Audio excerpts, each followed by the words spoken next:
Hello guys, welcome back to Aasani YouTube channel. यहाँ पर हम बेसिक इंग्लिश सीख रहे हैं बेसिक लर्नर्स के लिए, जो बिल्कुल इंग्लिश को शुरू से पढ़ना लिखना सीखना चाहते हैं। तो इसी तरह की और वीडियोस मैंने पहले भी बनाई है, उन्हें ज़रूर देखिए, ये उसी का एक पार्ट है। तो इस वीडियो में मैंने इंग्लिश में लिखा है, इसको आज हम पढ़ेंगे और देखेंगे। और ये वीडियो थोड़ी लंबी होगी, तो वीडियो को लास्ट तक जरूर देखिए। जो मेरे पुराने सब्सक्राइबर है वो मेरी चीज़ समझेंगे। यदि आप नए सब्सक्राइबर है तो मेरी बात नहीं समझ पाएंगे कि मैं क्या कह रहा हूँ। तो मैंने पहले लिखना पढ़ना सिखाया था, अब इस वीडियो को देखिए कि आपको कितना पढ़ना आया, कितना लिखना आया, और मुझे उस हिसाब से जवाब दीजिए ताकि मैं और चीज़ें इस पर बना सकूँ। और यदि आपके घर में छोटे बच्चे हैं तो छोटे बच्चों की पहली दूसरी की किताब में होता है, ये चीज़ बहुत ज़रूरी होता है, ईवीएस की बुक में होता है। तो इस चीज़ को ध्यान से देखिए और वीडियो को लास्ट तक जरूर देखिए। छोटे छोटे बच्चों को मुझसे जोड़ने का प्रयास करिए ताकि उनकी भी इंग्लिश बेहतर हो सके। तो चलिए शुरू करते हैं। ये हैं अवर हेल्पर्स। अवर हेल्पर्स का मतलब क्या होता है? जो हमारी मदद करते हैं। समाज में बहुत सारे ऐसे लोग हैं जो हमारी मदद करते हैं, जो हमारे हमें अपनी सर्विस देते हैं। सर्विस देने का मतलब है जो हमारी सेवा करते हैं अलग अलग रूप से। अब उन्हीं के बारे में हम इस चैप्टर में पढ़ेंगे। इस पूरी चीज़ को हम पढ़ेंगे। ये चीज़ें स्कूल में भी पढ़ाई जाती है, तो बिल्कुल कोई टेंशन लेने की ज़रूरत नहीं है। बिल्कुल स्कूल का एकेडमिक जो एजुकेशनल होती है उसी की वीडियोस मेरे चैनल पर मिलेंगी। तो चलिए शुरू करते हैं। वी का मतलब होता है हम का मतलब हम सभी, जो हम हैं। तो we can not, can not पे मैंने सेपरेट वीडियो बना रखा है कैन का मैंने, तो वो भी आप जाके देख सकते हैं। ये कैसे बनता है? कैन, कैन का मतलब होता है किसी चीज़ को कर सकना, और कैन के साथ जब नॉट जुड़ जाता है तो ये बन जाता है कैन नॉट। मतलब किसी काम को नहीं कर सकना, किसी मैं इस काम को नहीं कर सकता हूँ, किसी काम को कर सकता हूँ तो क्या लगाते हैं? Can. I can do this, मैं ये कर सकता हूँ। I can not do this, मैं ये नहीं कर सकता हूँ। तो इसकी सेपरेट मैंने वीडियो बनाई है, वो आप जाके देख लीजिए। तो अब हम पढ़ने का अभ्यास करते हैं। We can not do all the work. हम सभी काम, जितने भी काम होते हैं, वर्क का मतलब काम, हम जितने भी काम होते हैं सभी नहीं कर सकते। अवर सेल्फ्स, अवर सेल्फ्स का मतलब खुद ब खुद। अवर सेल्फ्स, अवर सेल्फ्स का मतलब खुद ब खुद, हम खुद से सभी काम नहीं कर सकते हैं। ये इस सेंटेंस का मतलब है। अवर कम्युनिटी, जो हमारे कम्युनिटी हेल्पर्स होते हैं, हमारी जो कम्युनिटी है, हमारा जो समाज है जहां हम रहते हैं, वहां पे कुछ हेल्पर्स रहते हैं। डू डिफरेंट वर्क, वो अलग अलग काम करते हैं। हमारे समाज में जो लोग रहते हैं वो अलग अलग काम करते हैं। कोई प्लम्बर है, कोई टीचर है, कोई टेलर है, कोई मैकेनिक है, कोई वॉचमैन है, कोई कॉबलर है, कोई गार्डनर है, कोई स्वीपर है। तो सबके अलग अलग काम है। वो सभी काम क्यों करते हैं? हम ही लोगों की मदद करने के लिए, और हमें ही सर्विस देते हैं, वो हमसे ही पैसे लेते हैं। इसी तरह से पूरी दुनिया चलती है। तो यही सेंटेंस का मतलब है। Our community help us do different work for us, वो हमारे लिए काम करते हैं अलग अलग। हेल्पर्स जो होते हैं, हम सभी काम नहीं कर सकते। Helpers make our lives easy, हमारी लाइफ को वो इजी देते हैं। इजी का मतलब होता है आसान।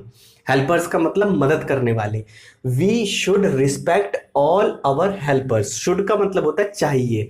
हमें किसी काम को करना चाहिए, उसके लिए शुड लगाया जाता है। और किसी काम को करना ही पड़ेगा, जरूरी है, तो उसको हम मस्ट लगाते हैं। उस सेंटेंस वहां पर हम मस्ट लगाते हैं। वी शुड रिस्पेक्ट, हमें रिस्पेक्ट करनी चाहिए। करनी चाहिए, करो या ना करो ये आप पर डिपेंड करता है, पर करोगे तो बेहतर रहेगा। We should respect all our helpers, हमारे जो मददगार हैं, जो हमारी मदद करते हैं, उनकी हमें रिस्पेक्ट करनी चाहिए। कोई भी अगर हमारे इलेक्ट्रिशियन को हमने बुलाया, उसने काम किया, तो उसको धन्यवाद कहना चाहिए, उसको पानी पूछना चाहिए, उसको चाय पूछना चाहिए, उसको जो पैसे में बात हुई है वो पैसे अच्छे से देना चाहिए, ताकि उसको भी लगे कि मेरे काम की फिक्र होती है। तभी वो अच्छे बन पाएंगे और हमारे समाज में अच्छे लोग और बढ़ पाएंगे, अच्छाइयाँ बढ़ पाएगी। पर ये लोग हम नहीं करते हैं, हम सबको ऐसी गलत निगाहों से उल्टी सीधी बात कहते हैं। तो ये इन्हीं चीज़ों का असर हम पर भी होता है। जब भी वो हम लोगों पर भी, हमारे ऐसे लोगों पर भी वो उल्टा ही जवाब देते हैं। इसलिए हम सबकी अगर हेल्प करें तो हमारी कम्युनिटी बहुत अच्छी हो सकती है। तो ये इस सेंटेंस में बताया गया है कि we should respect all our helpers. तो ये चीज़ बच्चों को पढ़ाई जा रही है, पहली दूसरी के बच्चों को पढ़ाया जा रहा है, पर बड़े लोग इस पर ध्यान नहीं देते हैं। तो इन सब चीज़ों को, ये सारी चीज़ें मैं आपको बुकों से बता रहा हूँ जो स्कूल में बताया जाता है। तो ये सब सिर्फ बच्चों के लिए नहीं है, बड़ों के लिए भी है। ये बल्कि बच्चों के लिए है ही नहीं, ये बड़ों के लिए ही है। बड़ों को ये चीज़ें समझनी चाहिए। वी शुड बी पोलाइट, हमें पोलाइट होना चाहिए, हमें आराम से बात करना चाहिए, बिल्कुल शांति से।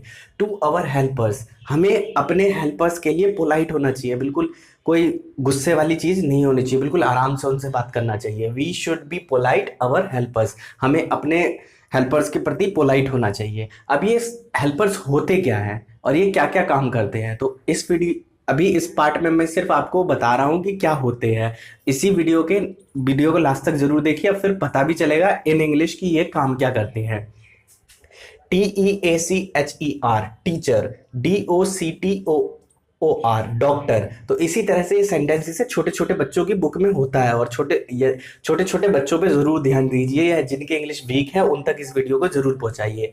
Teacher, doctor, farmer, barber, tailor, cobbler, policeman, police woman, driver, sweeper, gardener, shopkeeper, mechanic, watchman. अब ये क्या होते हैं, इनको हिंदी में क्या कहते हैं और इनके क्या क्या काम होते हैं, तो ये भी हम सीखेंगे, तो वीडियो में बने रहें।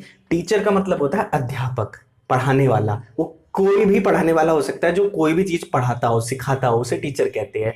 डॉक्टर पता ही है आपको। फार्मर का मतलब होता है, डॉक्टर को हिंदी में चिकित्सक कहते हैं। फार्मर का मतलब होता है किसान, जो खेतों में काम करता है और उपज बनाता है, उपज को क्रॉप कहते हैं। क्रॉप का मतलब फसल होता है। बार्बर होता है जो हमारे बाल काटता है।